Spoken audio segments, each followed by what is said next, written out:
नमस्कार दोस्तों, आपका मेरे चैनल पीआरएस टीचिंग में बहुत स्वागत है। दोस्तों, आज मैं आपके लिए जो पाठ लेकर आई हूँ वो पाठ कक्षा 6 के विद्यार्थियों से संबंधित है और यह पाठ बसंत भाग 1 एनसीईआरटी पुस्तक से संकलित है। दोस्तों, इस कविता में कवि ने एक चिड़िया के विषय में उल्लेख किया है और अब एक चिड़िया के माध्यम से स्वयं के विचारों को भी उजागर किया है। तो आइए इन सब बातों के संबंध में विस्तार से बताने से पूर्व सबसे पहले मैं आपको ये बताना चाहूँगी कि इस कविता के रचयिता कौन है। देखिए, जैसा स्क्रीन पर आपको एक चित्र दिखाई दे रहा होगा और आप इस चित्र को देखकर अनुमान लगाने की कोशिश अवश्य कर रहे होंगे कि ये कौन से मूर्धन्य कवि हैं और इन्होंने कौन कौन सी रचनाएं लिखी हैं, किस कविता को इन्होंने लिखा है। तो आइए इन सब विषयों के संबंध में विस्तार से जानकारी कराने के लिए मैं वीडियो को आगे बढ़ाती हूँ, लेकिन उससे पहले आप प्लीज़ वीडियो को लाइक करें, शेयर करें और चैनल को सब्सक्राइब जरूर करें। बेल आइकन को भी प्रेस कर दें जिससे कि आपको मेरे वीडियोस की नोटिफिकेशन जल्दी से जल्दी मिलती रहे।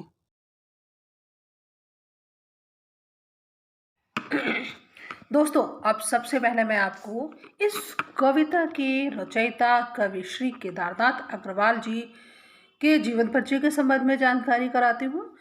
दोस्तों, श्री केदारनाथ अग्रवाल का जन्म 1 अप्रैल 1911 बांदा जिले के कमासिन ग्राम में हुआ था।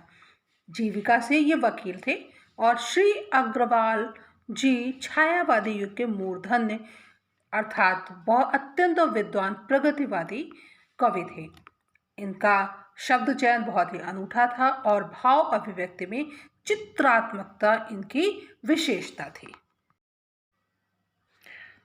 चलिए दोस्तों, मैं थोड़ा सा परिचय आपको केदारनाथ अग्रवाल जी की रचनाओं के संबंध में भी करा दूं। केदारनाथ अग्रवाल जी ने जिन रचनाओं को लिखा है उनके नाम है युग की गंगा, नींद के बादल, लोक और आलोक, फूल नहीं रंग बोलते हैं, आग का आईना, गुल मेहंदी, पंख और पतवार, हे मेरे तुम और अपूर्वा। ये इनके प्रमुख काव्य संग्रह हैं। इनके अतिरिक्त इन्होंने कई निबंध भी लिखे हैं। इनको इनके महत्वपूर्ण साहित्यिक योगदान के लिए साहित्य अकादमी पुरस्कार से भी सम्मानित। दोस्तों, श्री केदारनाथ अग्रवाल जी को एक अत्यंत विशिष्ट सम्मान सोवियत लैंड नेहरू पुरस्कार से भी सम्मानित किया गया। दोस्तों, आइए सबसे पहले मैं आपको इस कविता का सार बता देती हूँ जिससे कि आपको इस कविता का जो विषय है वो समझ में आ जाएगा। इस कविता में कवि ने एक चिड़िया की कल्पना की है और वह चिड़िया जो बहुत ही थोड़े में संतुष्ट हो जाती है। वह चिड़िया एक बहुत ही साहसी है, स्वाभिमानी है और वो ऊंचे आकाश में उड़ती है। यहाँ तक कि अगर उसके साहस की बात की जाए तो वह चिड़िया नदी, बाढ़ की जो नदी है, उस भरी नदी में भी अपनी चोंच के माध्यम से मोती के समान जल को भर लेती है, अर्थात वो आने वाले खतरों से भी घबराती नहीं है। तो इस चिड़िया के गुणों के माध्यम से कवि ने मानव जाति के जो स्वाभाविक गुण हैं उनकी ओर संकेत किया है और साथ ही साथ मानव जीवन के लिए एक प्रेरणा भी प्रदान की है। तो आइए दोस्तों, अब मैं आपको इस कविता का जो व्याख्या है उससे परिचित कराती हूँ और एक एक पद्यांश का मैं विस्तार से अर्थ बताती हूँ।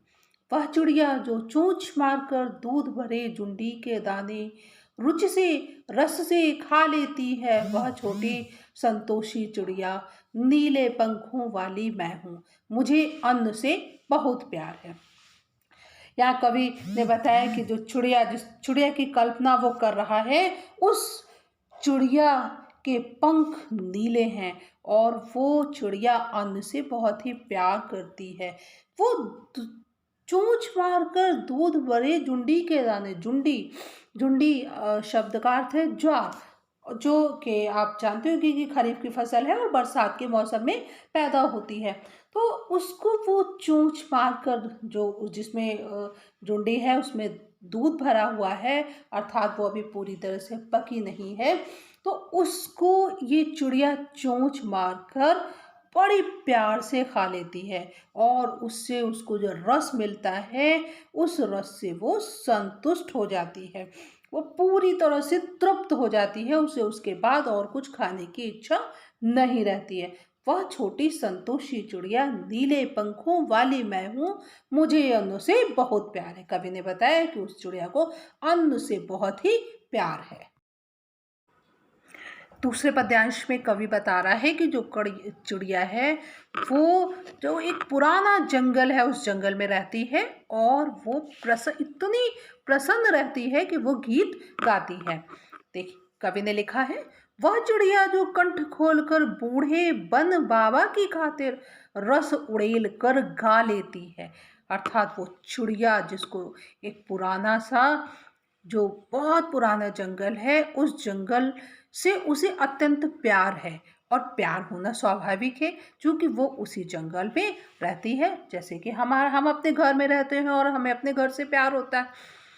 तो और बूढ़े बन बाबा इसलिए कह दिए गए क्योंकि बाबा जंगल को एक पुरुष बाबा के समान, जैसे कि बाबा जो घर का मुखिया होता है वो वहाँ पर जो बाबा से एक बच्चे को बहुत ही प्यार होता है। तो यहाँ पर जो चिड़िया है वो भी जंगल को बहुत प्यार कर रही है और वो वहाँ रहते हुए बहुत ही प्रसन्न है और अपनी प्रसन्नता को अभिव्यक्त करते हुए वो गीत गाती है।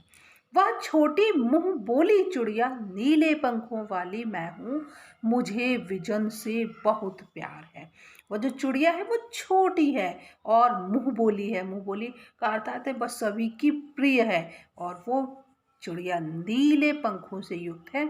उस चिड़िया को विजन से प्यार है। विजन अर्थात जो जंगल है उस जंगल से उस चिड़िया को बहुत ही प्रेम है। वह चिड़िया जो चोंच मारकर चढ़ी नदी का दिल टटोल कर जल का मोती ले जाती है।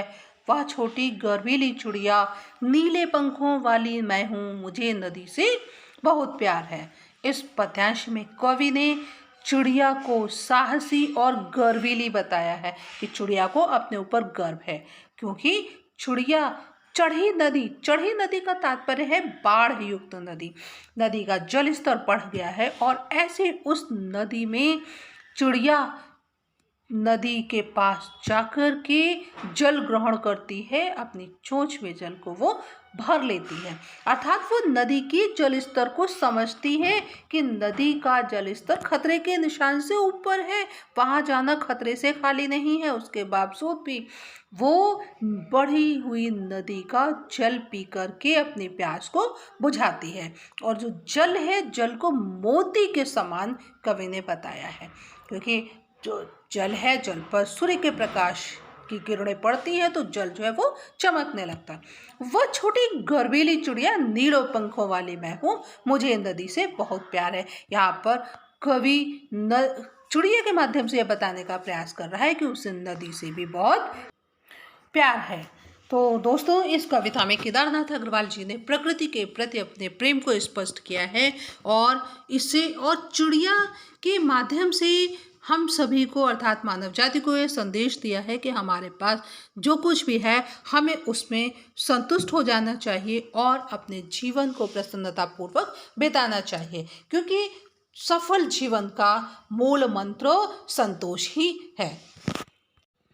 तो दोस्तों अगर आपको मेरा वीडियो पसंद आया है तो वीडियो को लाइक करें, शेयर कर दें और चैनल को सब्सक्राइब ज़रूर कर दीजिए। दोस्तों शीघ्र आपसे फिर एक नए वीडियो के साथ मुलाकात होगी, तब तक के लिए नमस्कार।